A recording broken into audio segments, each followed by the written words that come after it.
Okay, we're going to be making quickly a couple loaves of banana bread. As you can see, I have re-added.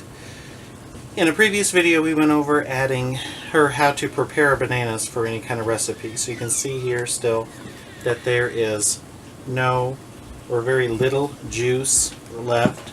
So this is what we reduced, and as you can see, it is just almost like a caramel. So we will re-add that into our bananas. So again, this is 6 bananas that has been prepared, and again using the technique I showed you in the banana prepare video. So we'll just kind of stir that up a little bit and be right back. Okay, so again, this is 6 bananas that has been prepared. I just picked a random banana bread recipe offline.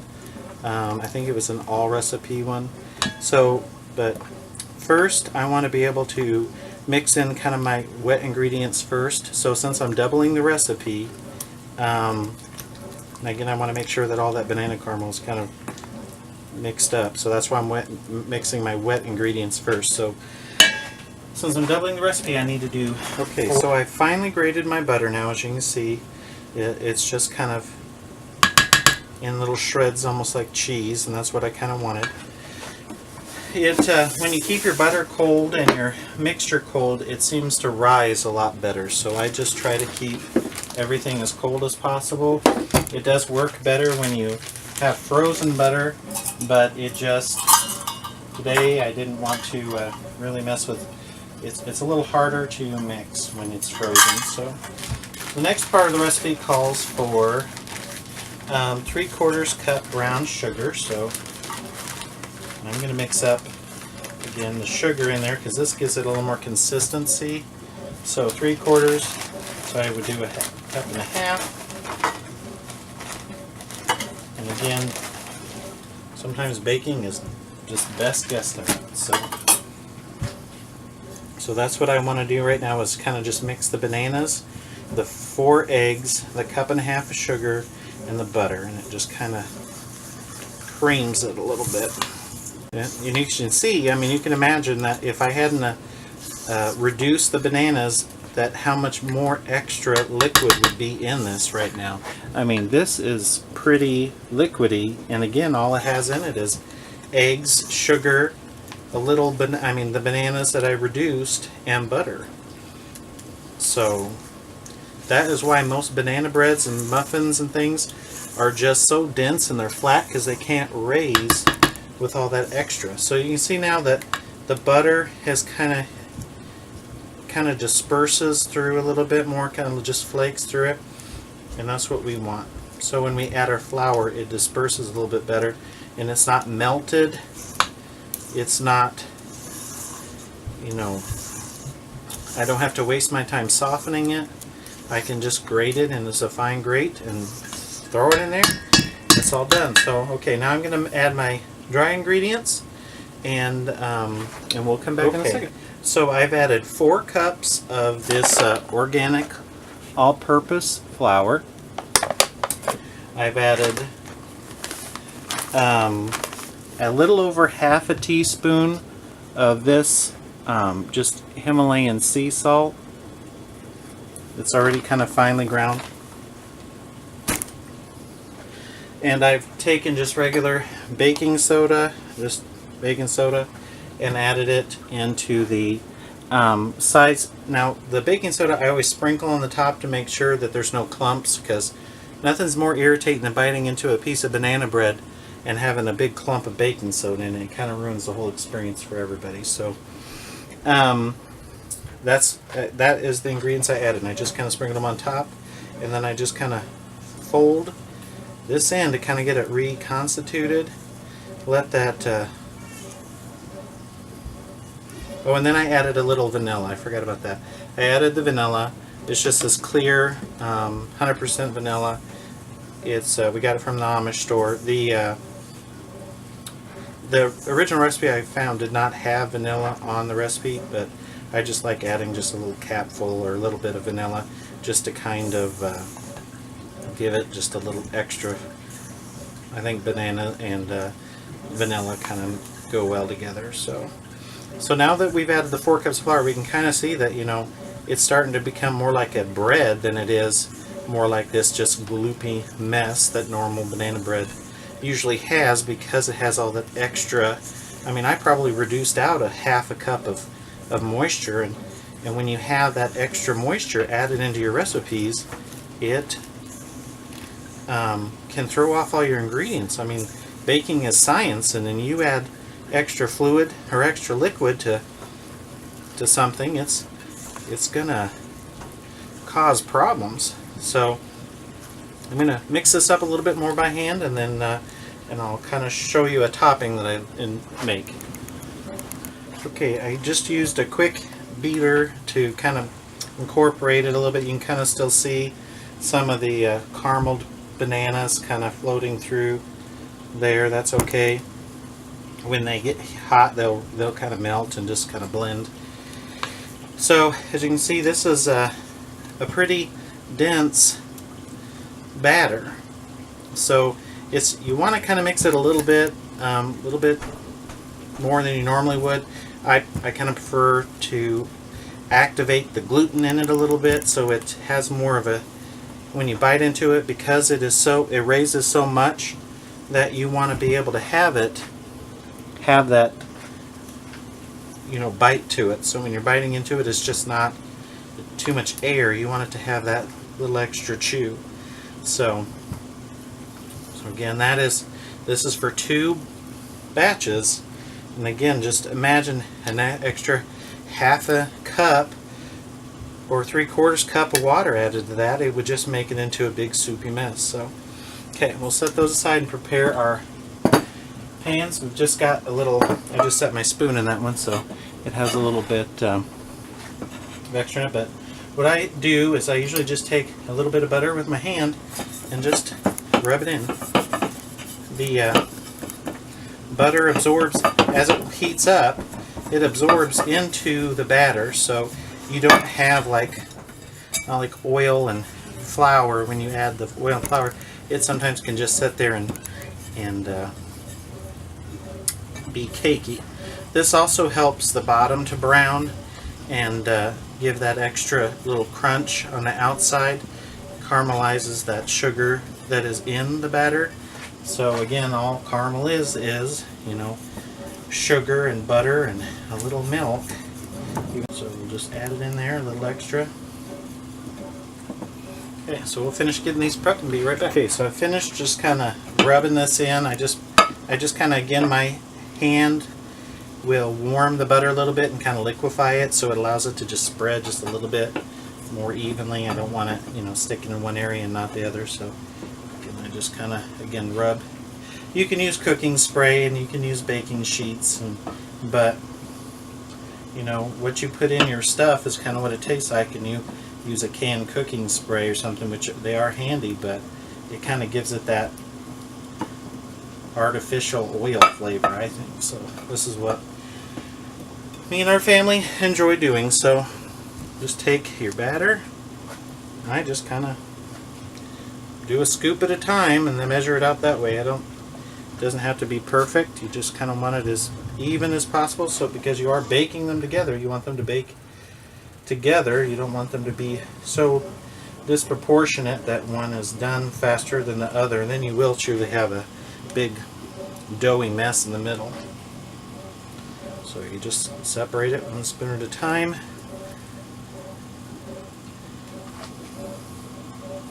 I try to kind of keep it away from the walls the best I can, because whatever you have on the edges, again, it doesn't have all that extra dough to support it, so it gets burnt, and then your whole oven fills up with kind of a burnt smell, and then it kind of permeates inside the bread, and then you want it to, that may be okay for meats, but this is not meat.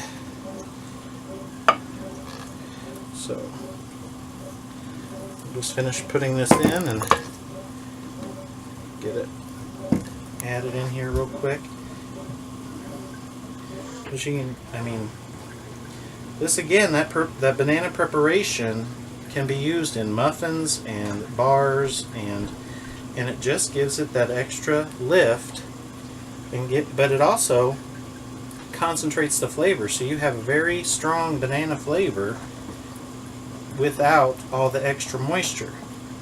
You don't want the moisture, you just want the flavor. So my kids and family love this recipe because of how flavorful it is, and they want to add the extra butter and cream cheese and things like that to it to give it its moisture, not necessarily the moisture in it itself. So okay, so we have these, and it's fine that the top looks a little bit, you know, I don't know, emo or whatever you want to call it, a little punk, but we want it to, that's okay because we're going to add a topping to it. So let me kind of clean up my hands and we'll get started on it. Okay, to do the top, there's really no recipe I have, I just kind of throw it together, but what I do is I just take some butter that is at room temperature. I just kind of let it set in the bowl. It's just room temperature, and then I get walnuts, and these are the whole kind of crumbled. They're not really pieces, but they're not really real large. So I can, we have this little nut cutter here, and that's unfortunately the name that it was given, but I just dropped it and broke, you know, the side of it out here, but it still works. So you can actually take some of these in here and throw them in here, and you just kind of, well, it was working, but hold on to it. If you hold it down, you just grind it and it cuts them into smaller pieces.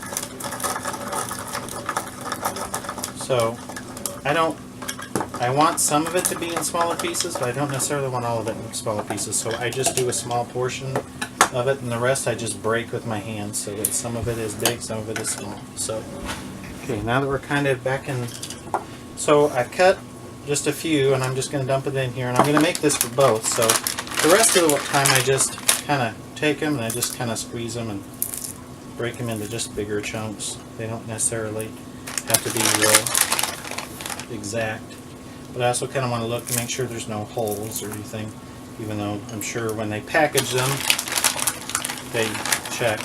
But I want the butter to kind of be the carrier for the walnut oil that goes into it, so it can flavor the top. So that's for the top. And again, the nut cutter you can use the nut cutter if you want them in smaller pieces. I prefer, you know, taking a chunk off and taking a bite and then taking a bite out of the bread. So, and we just kind of mix this up. So then I also just take a little bit of the brown sugar, and then just a little bit of a pinch of the salt, and just kind of dust it in there a little bit. And this will go right on the top. The butter will help. Okay, my battery just went dead, so I gotta quickly go through this again. So I just continue to mash this up. Again, this is just the butter, the brown sugar, a little salt, and the walnuts. I just take just a dash, not even a couple drops, really, of the vanilla, and the vanilla just kind of adds, again, works with the walnut flavor and just kind of adds a little extra flavor to it. So we get our crumb stuff here, mix this up again, make sure the vanilla is all mixed up. Again, you don't have to, you can replace this with pecans. You don't have to use walnuts. If you have an allergy, you cannot add anything at all. So I just kind of sprinkle it on top, kind of half of what it was.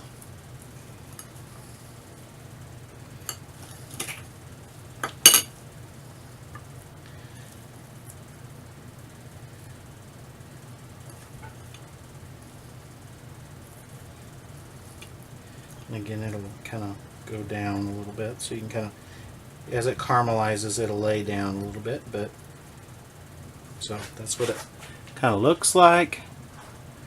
We do that for both of them.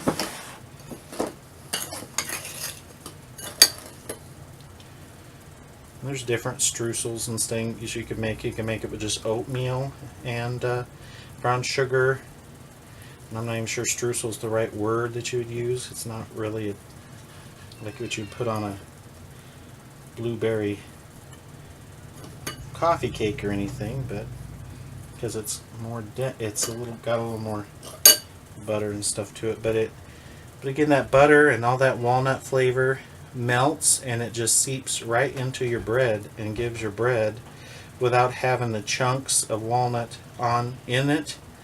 It gives it the flavor though. So okay, so we will go bake this at 350 for about an hour or so. You check it with a toothpick, and then I will show you what it looks like afterwards. So again, we'll clean off the sides here. I don't want any of that in that, so we'll show you what the end result looks like. Okay, after baking about an hour and 10 minutes, this is what the bread looks like. So I'm going to cut into it now and show you what the center looks like. You can see that the top kind of melted into like a caramel crunch topping. And you can see that it grew very, it almost doubled in size, and you can see that it's very dense in the middle still, very chewy, but still not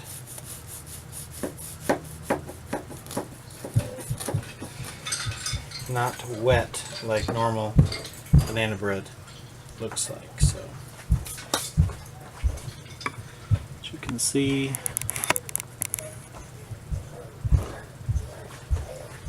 just that little extra step in getting rid of the extra fluid of the bananas really makes a difference. So thank you. Like and subscribe, and go make some banana bread, and just change that one step, and you will really be surprised. I will put a link below, hopefully, to be, if I can figure out how to do it, to the banana preparation video, so you can check that one out too. So thank you very much. Again, like and subscribe. I appreciate it. Thank you.